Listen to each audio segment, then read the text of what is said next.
Bonjour, bienvenue à la maison Lefebvre-Lemoine. Je suis la 5e génération des confiseurs Lefebvre, qui se sont installés à Nancy en 1840. C'est mon aïeul, mon arrière-arrière-grand-père, qui s'est installé fabricant de pain d'épices, de confiserie et biscuitier. Le lieu où on se trouve aujourd'hui, cette boutique, elle a été créée par mes grands-parents en 1933, Georges et Georgette Lefebvre. Alors on voit aussi que la décoration est particulièrement soignée.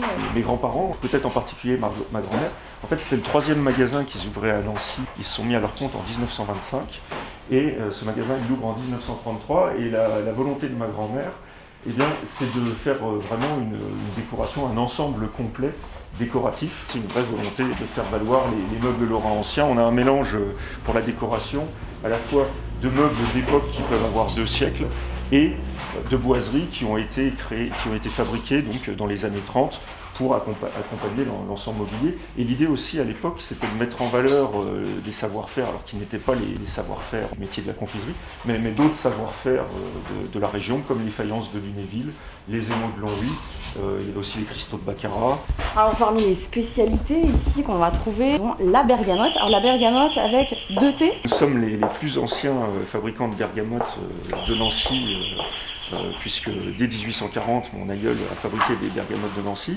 Et effectivement, nous, on continue à écrire bergamote de Nancy, bergamote avec 2 T, comme on peut voir sur les boîtes. En fait, c'est l'orthographe la plus ancienne. Et mon arrière-grand-père a déposé une marque bergamote de Nancy, donc écrite avec 2 T en 1898. D'où le fait que nous l'écrivions toujours, on a toujours tenu à conserver l'orthographe ancienne, l'orthographe originelle. Alors on va poursuivre un petit peu cette balade avec les festivités de Saint-Nicolas bien évidemment. Alors la tradition pour Saint-Nicolas, donc le 6 décembre, le pain d'épices à l'effigie de Saint-Nicolas, mais pas seulement de Saint-Nicolas, à l'effigie aussi de son âne. Nous dans la famille, on a également l'habitude de parler de bourrique. Vous avez ici les pains d'épices qu'on appelle à pâte dorée. Donc, qui sont donc le pain d'épices composé à la farine de blé.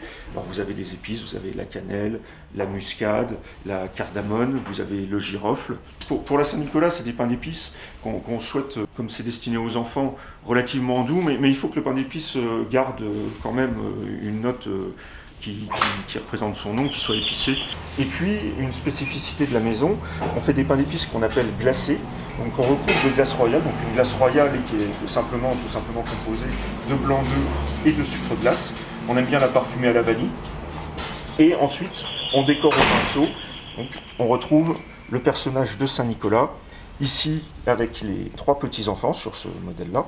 Et on retrouve aussi la bourrique de Saint-Nicolas et Saint-Nicolas. Les figurines de Saint-Nicolas en chocolat. Donc à nouveau, on retrouve et évoquer la légende avec Saint-Nicolas et à ses pieds, la main posée sur les enfants qu'il est en train de bénir.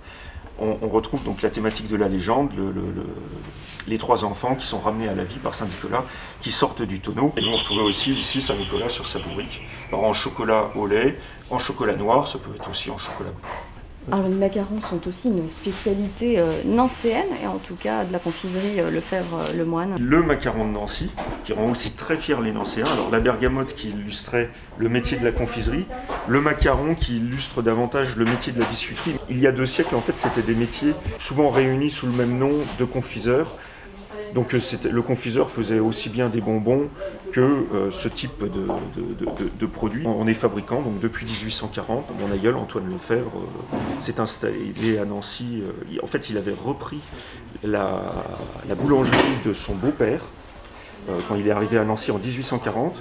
Et dès 1841, il s'est revendiqué fabricant de biscuits. Donc en fait, il est passé du métier de boulanger au métier de biscuitier et de confiseur et de fabricant de pain d'épices. On a compris qu'on n'allait pas forcément garder la ligne en cette fin d'année. Tout est bien sûr avec modération. Avec modération, on garde toujours la ligne. Merci de nous avoir ouvert vos portes. Merci à vous. Et puis, belle fête de fin d'année. Et bien également, belle fête de fin d'année à vous-même et à tout à chacun.